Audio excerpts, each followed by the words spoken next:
Welcome back to another episode of Aunt and Andrew with Family's Everything.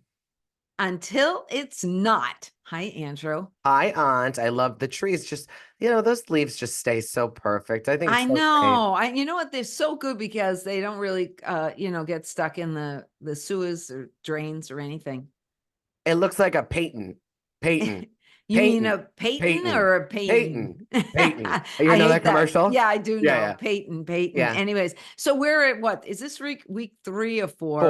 Four. Four. Yeah. Last week was drama, and this week was something Well, else. you know what? I didn't realize that Rebecca Minkoff had a child. Did you? I didn't realize that people called her Becky. Oh, well, Rebecca, that makes sense. Yeah, but I just never heard it. I know her brother Uri. I did some business with him because their stores, Rebecca Minkoff, interesting for our listeners to know, her stores were one of the first that really used like tech a lot in the store. So I remember vividly, like about 7 or 8 years ago, before like AI and all that stuff, she would have something where you'd bring clothes into the dressing room and it would then show, like, they had a sensor on them, so then the wall would then just pull up all the clothes and tell you what they could go with, if they had other sizes available. Really? So if you tried on a Cool. medium and you were like, I hope they have a large, it would tell you if they had one in stock. Very interesting. So yeah, that that's is very interesting. That is awesome. And I didn't know she had and a now baby. she's on Nordstrom Rack. Yeah, but a lot of people are at I know. Nordstrom No, I'm giving her. I'm giving. I mean, I've seen UGG there. I've seen Michael Oh yeah, Kors no. there. I I'm see joking. Karl Anything that's at Lagerfeld. Nordstrom goes to Nordstrom Rack. Like, and if Yeah, you're in I Nordstrom, mean, that's great. okay, well, here's the thing: a lot of people don't know. Some things are made specifically for Nordstrom Rack, They have and a other brand too. things just are returns. Oh yeah. And leftovers from the store that nobody bought, and then Exactly. they put them there and you get a good deal on it. Anyways, I don't like this show I know you don't. any more than I did. They're pretentious. They're not natural with They're not each other. housewives. Yeah, well, they are. A couple of them technically They are, but they're not like our type of housewife where they've lived enough to know. Well, talking Bryn about isn't a living, I have to housewife. make another statement. And Ubah isn't a I housewife. thought of something the other day, just came to mind out of all the housewives. Okay. We have been blessed as fans of Bravo to not have a really catastrophic, out of the blue, just death of one of the housewives. Oh, we've had a few husbands, but not wives. Yeah, but like, and that's just we've like had very children. rare. There's been like 150, 20 years of housewives, and none of them have just dropped dead. I think that just shows. God. I think that shows that, like, live your life like a housewife, and you'll be around for a long time. We've had husbands though, so what does that tell you? Don't marry a housewife. That's what it tells you. I know. Well, men always die earlier too. Anyways, and it's too bad. Now, what's the new girl's name from Puerto Rico? I forget her name, but I like her story and I find her to be real. Yeah, and her dad was a creep and everything like that. Why can't we remember her name? Is it Angela? Raquel. Okay, Raquel. We shouldn't forget it. Is there an Angela on this show? No. You sure her girlfriend's name is an Angela? Maybe. I don't know. I don't know. I feel just like there's an Angela. Anyways, maybe I'm messing it up with Angie K. Jessel should have a girl. This is what I took from the show. And first of all, enough with the oozing and ahhing and flirting with the tennis coach. I mean, it's so predictable. Oh my God. But not only that, we all know what the tennis coach's real job is in the Hamptons. I mean, he doesn't take the job to teach anybody how to play tennis. It's like a side gig it's a side gig to taking care of the wives. I mean, let's face it. That's all it is. I mean, let's facelift. Was that a Freudian slip? I wish I want a facelift. Somebody tell me where I should go. Let's face it. It's just a side gig for finding rich wives who are looking for a piece on the side because the husband's got a piece on the side and they're just a financial arrangement at this point. So we should just get to that. Financial arrangement selling Bitcoins. Hey, that's okay. Jessel should have a child. Yeah, good for her. I'm happy for her. But like, Sai's also right. I'm all in on Sai too. Sai, if I was you, I am too. I like Sai a lot. I'd make 250 grand to go carry her kids too. That's a great, like, where else can you do your job create new content, talk about it, which is going to get you more money, and then basically make $250,000 to carry them over 9 months. That's a pretty good job for a year. If you've got a really, you know, if you can manage it. Yeah, like if mentally, she's had kids, so she knows how her body delivers a child, and she thinks that she could do it again. and And she some knows people how are she like that. recovers, etc. If you Yeah. haven't, you know, I mean, some people like being pregnant. Yeah. I don't know why. Anyways, that's my Would thing. you go to a dinner where those 7 women were cooking a dish each? No, I wrote down they have to be the worst cooks I've ever seen. Yeah. Ever, and there was no a cohesion, what's the word I'm looking for? Cohesion. Cohesion. I don't know.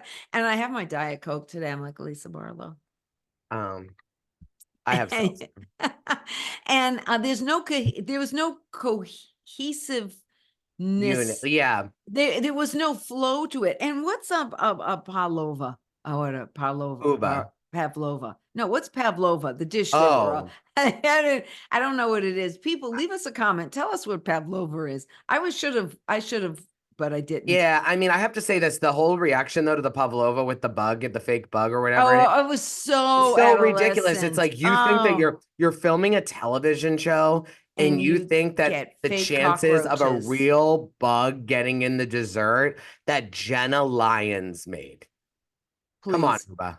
But I have a great cockroach story. I'll just tell it real quick. I'm not a big fan. Of cockroaches? You can tell our listeners, just not me. No, listen, it was my daughter, and we were in the islands, and we just gotten there the first day, and she didn't like anything on the menu, of course, because she was a teenager. How old was she? Yeah, like 15 or so, right?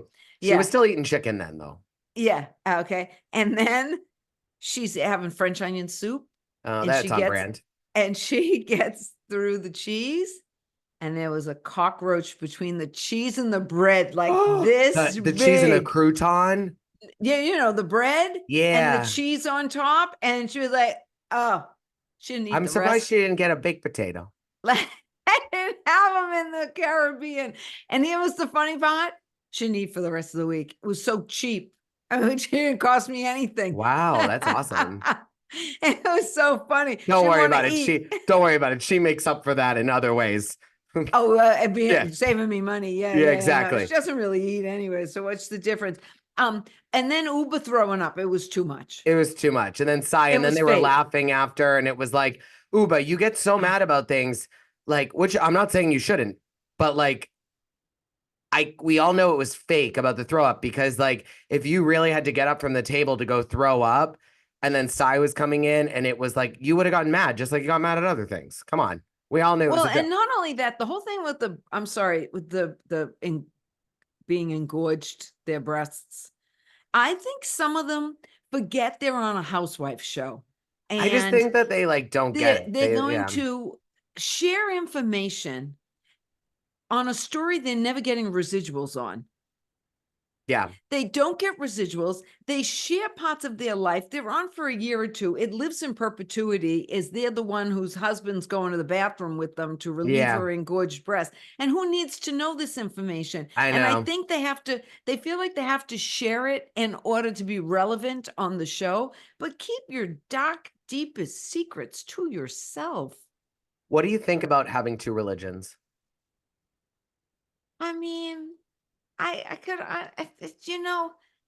Judaism and Scientology isn't really like, you can be Jewish and Christian because we have a very, Judeo-Christian society. We have a lot of shared traditions. Oh, there's a lot. They believe in part of the stuff we like. Yeah. Like we're all the same in the first. Yeah. And I don't know, because nobody and I found out she is a lifelong Scientologist. Wait, can you show me your drink again? You know that top part is supposed to be the other way around so that your straw doesn't come out. So like, you know how you can pull your straw out? It's supposed to be flipped. This is how it came. It's supposed to be flipped so that the straw can't come out. Like if it were this is the way listen, everybody. This is the way it came. It won't move. It came like this. Can you pull it out? No. All the way? No. The top, the thing that you just had your finger on that you'd actually drink. Can you pull it out? No, No, not it's that. The other part. The other part. this. Yeah, pull it. This? Yeah, pull it. Can that come all the way out? Yeah. It's not supposed to. You're supposed to pull it and it's supposed to stop at the stopper. That's near your fingers towards the So top. is this supposed to be, is this upside down? Yeah, that's what I'm saying. All right, well, I'll fix it later. Like, look, well, no, I have a different kind of straw, but it would be like if you pull it out and it stops so it doesn't fall out. Whatever. But it's Keep not going. gonna fall out. It's all good. Anyways, Rebecca Minkoff is a lifetime Scientologist, though. So that's where it gets weird with the Judaism. Maybe she was raised. I She don't know. she was raised. Let's get to the big elephant in the Scientology. room. What's that? That Ubah can't have a breakfast without fighting? I have That. a theory on people. But I have a who- question. Wait. I just want to say something. I want people to leave me a comment. I have a theory on why people argue when there's meals. They don't want to eat. Yeah. Yeah. It's their way to get out of eating because they really have an eating disorder. And they don't No, want Ubah loves anybody to eat though. She always does. She's been eating the whole show. No, it doesn't. I'm just saying across platforms, notice if people only start arguments when they're eating and they're very thin, it's Oh. because they're afraid to eat. But also Ubah starts arguments all the time. So that's definitely not for her. She does when they're not eating too. Yeah, she goes from 0 to Here's 100. the thing. I want to She's too address the much for elephant in the me. room. I want to Okay. address the elephant in the room. Okay, go ahead. Bryn was attacked this week on social media Oh, for cool. some of the comments that she made. Okay. I want to What comments did she make? I want to make a few. Let me talk, and then you can hear I've kind everything of I'm like going to blocked say. her out of my head. Okay, go ahead. Yeah, but like if you let me finish, then you'll hear the whole thing. Okay, I can't wait. Ubah was attacked this week on social media for basically saying racist comments. They're saying basically microaggressions that she was making insinuating certain things. Watch the Are show. you talking about Bryn or Ubah? Bryn. Okay, because Bryn. you just said Uber. Okay, so let's About clarify this. Ubah. About Ubah. Oh, okay. So Bryn this Bryn, week was yeah, attacked was being that attacked. she used stereotypes Yes. of And I want to microaggressions. you don't have to repeat me. Okay, no, I want to get Yeah. it straight. Okay. Okay. With my bad straw. So I just want people to watch the show. Okay. First and foremost, Bryn's dad's black. Right. She said that last year. I didn't find anything, but then I'm kind of No. blind Wait, that way. but you got to let me talk. So it's smooth. So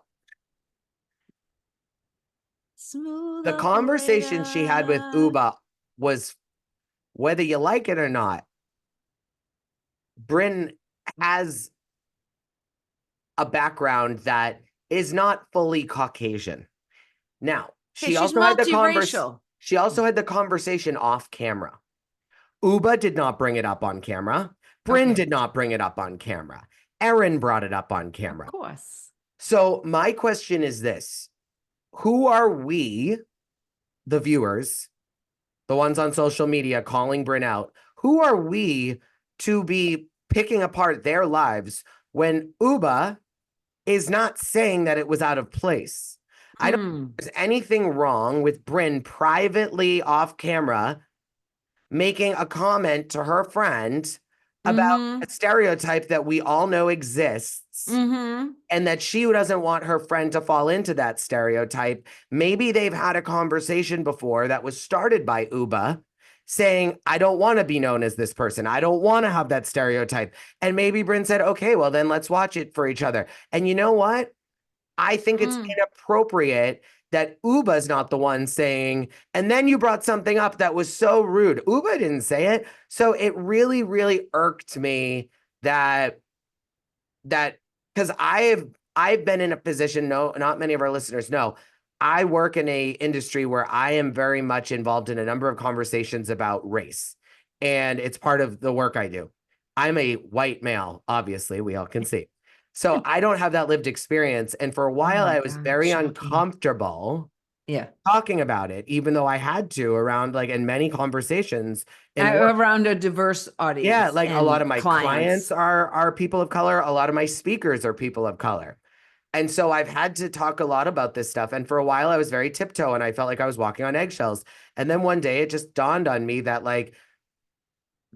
talking about things from a perspective of this is what you have to deal with as a person of color, or this is the stereotype that you have to deal with as a person of color, does not mean that you are perpetuating the stereotype. And especially when you have someone in your life that is that person of color that you're talking about or talking to, a lot of the times they give you permission to have these conversations with them because of who you are in their life. And so I just find it wildly inappropriate that, like, you might listen to a conversation I'm having with one of my clients and be like, oh my God, I can't believe you are speaking like that. But it's like, they've pulled that out of me because for them, they want to have real conversations and they're not broadcast on the world for everyone to see. So I just think that it's very out of place for Erin to be insinuating that Brynn was coming from a negative place and that it wasn't a very much welcomed conversation by Ubah, because Ubah brought up every other thing that Brynn said to her. She fixated on, I don't want you to interrupt me. And that's all she said at breakfast. She didn't say, and what you said to me last night after cameras went down, and every show breaks the fourth wall. So it's they're all on now. So this didn't happen in the sense that Brynn and Ubah were having a private conversation, and Erin, for you, it might have been uncomfortable, but it wasn't uncomfortable for them because they've probably broken through that ice before. So let them have it. And if Ubah, which we all know, has no problem speaking up, if she felt that Brynn crossed a line, I feel she like would have let her said it. known. Yeah, Thank without you. a doubt. Without a So, doubt. And on that's a that. better note, I missed, or I liked what we had Pavitt for a minute and that he was busy. And then he told her, Jezel, that when she came home, she would just sleep anyways, and he'd be back taking these boys. So it was no big deal. She was really away, and he needs his own show. Oh, I love Pavitt. He is Pavitt and Justin from Salt Lake City would be great together. Just invite over Jared Osmond. You know, you just wait till we get to Salt Lake, everybody. You better watch that review this week. It was so good. These big throwing these things into the ring, just out of the blue. You know, making Jessel upset about her kids. It was Pavitt amazing. Okay, and I would just want to say this before we wrap up another episode of the show I hate the most right now that I talk about and watch on Bravo. Hate so strong. I love, dislike. Yes. Is my favorite part of the episode, honest to God, was when Zach Cohen arrived to make breakfast. And everyone knew him. And they all knew him because he was selling shirts at BravoCon. Oh. Yes. The last time they saw him, he was selling T-shirts at the BravoCon booth. Oh, so he's a very successful chef. Yes. And I just thought somewhere in BravoCon, Erin met Zach Cohen and he said he cooks on the side. And he wanted to come on the show. Yeah. Because I mean, like, how anybody missed that? To me, it was just hysterical that in his previous life, he was selling T-shirts at BravoCon. I love that. And there you guys, listen. I don't care who the mess is. As far as I'm concerned, the whole cast is a mess. Totally. Well, follow us, like us, subscribe us, Instagram, TikTok, YouTube. We love you guys. Talk to you soon.